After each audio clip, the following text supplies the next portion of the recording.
worth what I'm asking? We have lunch ready outside. It's being barbecue chicken, hot dogs, and hamburgers. There are some hamburgers ready, so please go out and see Jeremy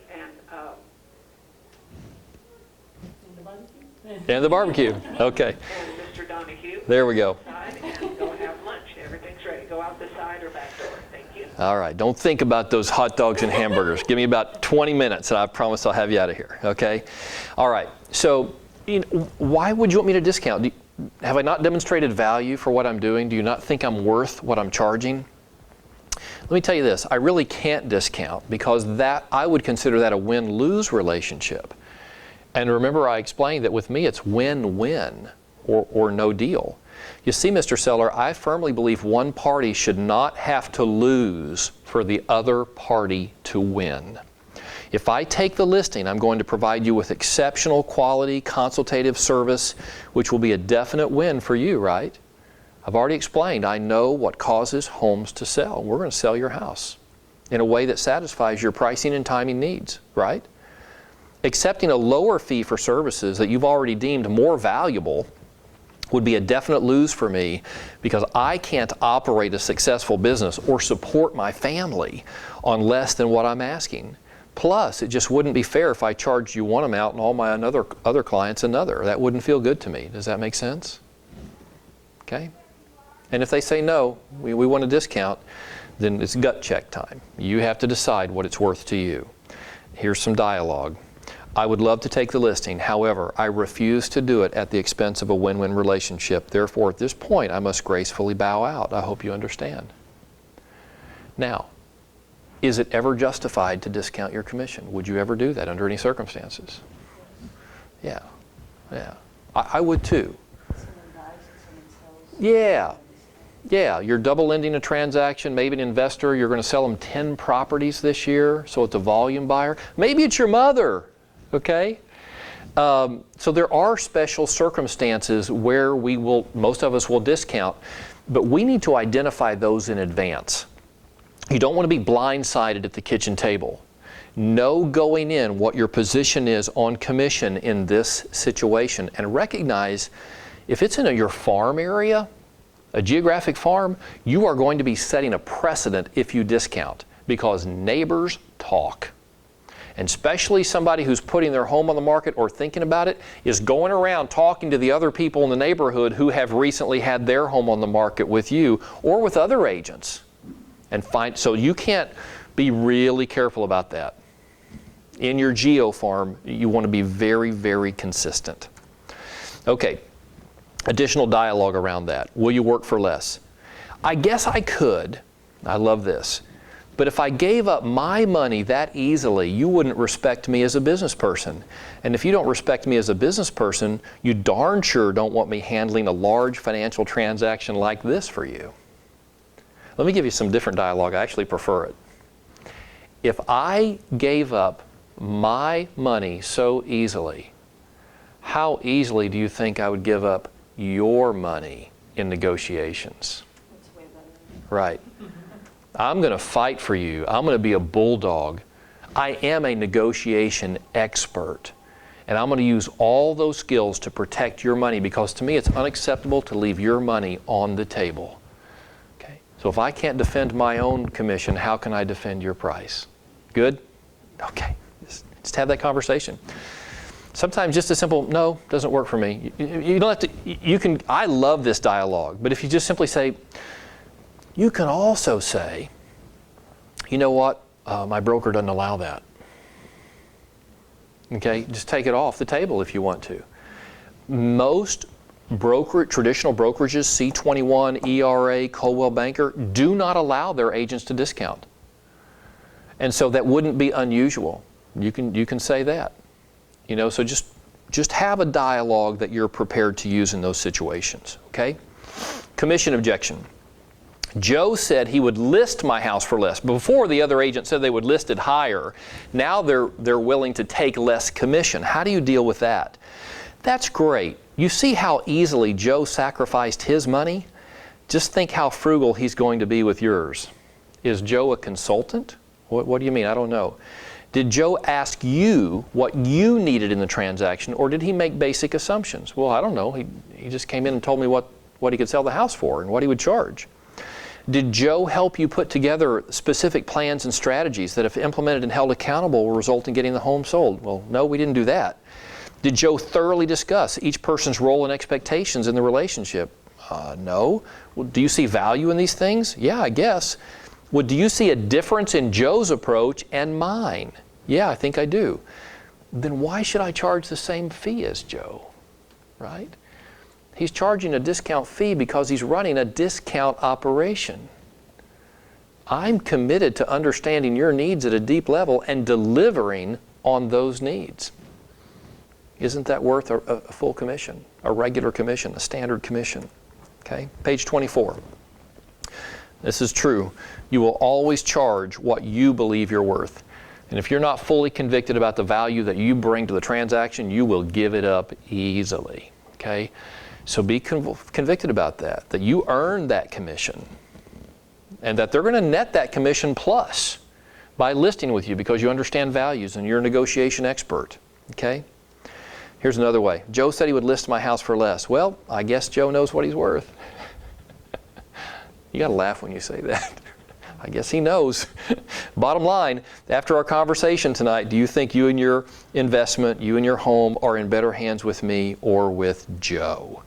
And by now you should have differentiated yourself time and time again so that they see that there is no comparison. Okay?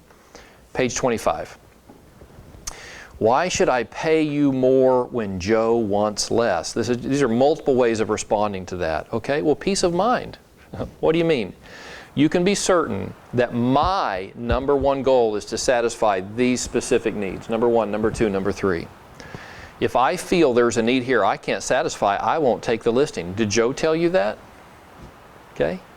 Did Joe ask you about these specific needs, or did he just assume he knew what your needs are? Well, he didn't ask.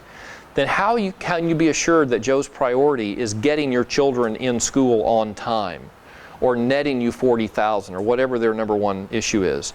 Did Joe thoroughly discuss each person's role and expectation, and so on? Again, you're just rolling through your value proposition. Okay, now, on the phone, this is lead generation time. Let's say that you're prospecting and you're calling to set the appointment, and it could have been a referral.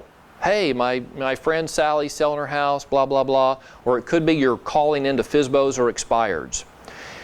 What will often happen on the phone is they'll say, hey, before I agree to an appointment, you tell me what you charge. Okay, how much is it going to cost me? Okay, here's some great dialogue around that. That's an interesting question. Given that you've yet to meet with me and discover the value I provide, I would not say that. Okay, here's what I would say. I really don't think I should answer that question until you've had a chance to discover the value of a working relationship with me. I do, however, appreciate your concern, so here's my suggestion. This is what I love. This is the gold mine here. Let's go ahead and meet. And at the end of our conversation, I'll let you determine what I'm worth. How much do you charge? You know what? I think it'd be appropriate that we answer that question after we've had a chance to meet and you discover the value I bring. And at the end of our conversation, I'll let you decide. You put them in total control, okay? Now, they're going to decide what they think you're worth, but you've already formed an opinion on what you think you're worth, right? And there needs to be a congruity between that win-win for you to take the listing. So you're not guaranteed to take the listing at a discount. You're just saying that you're going to give them an opportunity to express their opinion, okay? 9 times out of 10, they never will. You go and you demonstrate your value, the commission objection will never even come up, okay? Because on the phone, your typical realtor, once you get face-to-face, they have an opportunity to experience your difference, okay? What if they want to take a short-term listing, okay? And by the way, I wouldn't mind taking a 3-month listing in some markets, okay? But let's just say they want a 30-day listing or something crazy like that. Here's what you say. Hey, I'd like to list the home for 6 months or whatever you think is appropriate and give you an easy exit clause. What that means is that in the special provisions of the contract will state that if at any time you become dissatisfied with my service or with me as a professional, you can fire me with 48 hours written notice. Is that fair? Okay. I've actually had that conversation and written that into special provisions many times. I haven't had to do it much recently, but when I was first starting out selling and people weren't as confident in my abilities, I would just tell them that. Let's just put it right here. Either one of us can terminate this contract with 48 hours notice to the other. Okay? Just being willing to do that raises their confidence level in you. Okay? Don't offer that unless the objection comes up. Don't make that part of your standard procedure, but you do have that in your toolbox. What if they raise an objection about where your office is located? Have you ever had this objection? You're RE/MAX Associates Northeast. My house is in the Northwest. My house is in the Woodlands. My house is in Cypress. Okay? That didn't come up over here?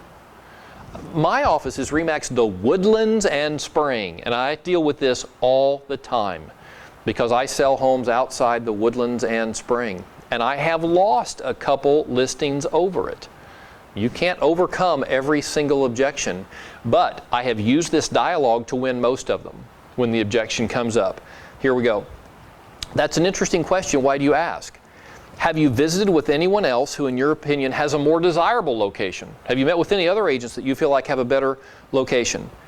Did they uncover your needs? Did they talk about plans and strategies needed to sell your home? Did they thoroughly discuss each of your roles and expectations? Do you see value in these things? Great. Then you go through the dialogue and say, actually, where my office is located has nothing to do with satisfying any of these needs. Okay? And I'll tell you another thing that I've used very successfully. I'll say the office name or location on the sign, if it's a locational name, and Associates Northeast is somewhat locational, is never seen by buyers. They drive up to the home. If they see anything on the sign, they see RE/MAX. And they know that name, they trust that name, and then they're focused on the house. That's what they're looking at. I've never, ever, ever heard an objection from a buyer over where the listing office was located. Okay? Page 29. This is one you'll hear frequently if you do a lot of listing conversations. Thank you very much, but I have a friend in the business. Cousin Billy Bob has a real estate license. Hey, my neighbor's in school right now. I might just wait for her and have her list my house. Okay? What do you do with that? Hey, that's great. I'm so glad they're getting their license. But since this is such a large financial transaction, how about I come in and give you a second opinion? People love second opinions, and I use this dialogue all the time. If you're having surgery, you're going to get a second opinion, right? If you're going to sell your largest financial asset, wouldn't it just help to get a second opinion? Okay? Worst case scenario, you'll have another set of eyes and ears to help you devise an appropriate plan of action. And once you get in there, you're going to differentiate from this person who doesn't have their license or Cousin Billy Bob who only sells a home every 3 years. Okay? Your difference is going to be very obvious. Now, what if you're at the kitchen table moving towards closing and they raise this as an objection? There's several things. Hey, why exactly am I here tonight? If your intention was to list with Susie, why did you even invite me here? Hey, is your friend a full-time realtor? Because most people that they know that have a license are not full-time. Just keep that in mind. Everybody knows 10 agents. And quite often they'll raise this just as a stall. But you want to go deep on it and just kind of expose the fallacy of them listing with anybody else. Hey, how good are you at separating business and friendships? Okay, that can get messy. How good is your friend at separating business from friendship? Do you really want to risk a personal friendship over a business transaction? Sometimes things get squirrely in these situations, especially with somebody who's not doing it full time. They're an amateur dabbling in a professional's market. That creates a lot of opportunity for things to get sideways. Okay, are you willing to risk your friendship over that? Hey, did your friend show you the plans and strategies needed to sell your home? Did your friend thoroughly discuss roles and expectations you would have of one another in this business relationship? Okay, do you see value in these things? Okay, number 9, I love this one. In the event your friend doesn't meet your expectations, will you be able or willing to fire him or her? Or are you going to be stuck in an unsatisfying, unneed fulfilling relationship for 6 months? What's your plan B? Okay? I don't think I've ever lost in this situation when this objection has come up. Most people are uncomfortable listing with that other agent that they know. They've raised it merely as a stall. And if you can expose some of these landmines that they've kind of thought about unconsciously, you bring them to the surface, you're like, oh, you're right. We don't want to get in that situation. Yeah. They don't even sell homes in this neighborhood. They got a real estate license, a driver's license, a fishing license, okay? They're not a full-time real estate professional. Page 30. What if they raise the objection about your experience? Hey, how many years have you been selling houses? How many homes have you actually sold? Okay?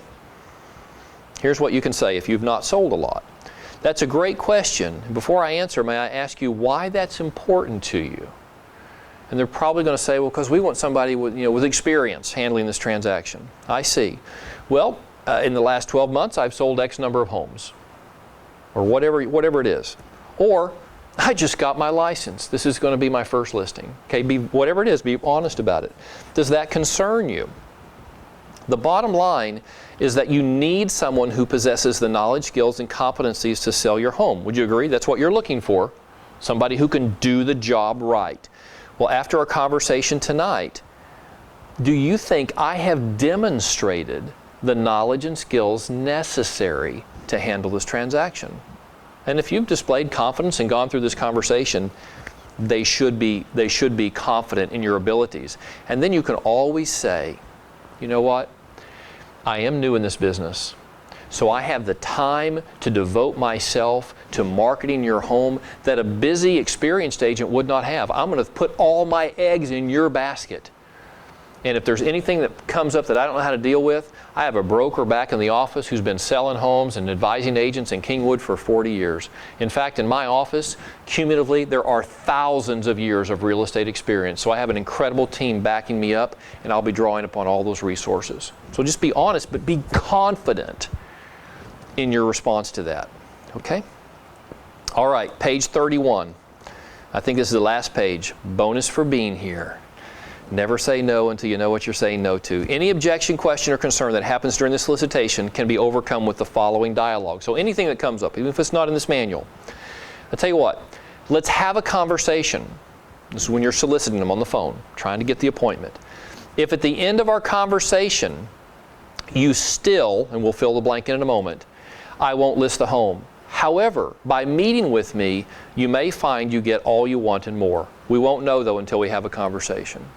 So look at the possible objections. If at the end of our conversation you still feel like it's not a good time to sell, then I won't list your home. If at the end of our conversation you still feel like I'm not worth what I charge, I won't list your home. If at the end of our conversation you still feel like my office is too far away, I won't list your home. Okay?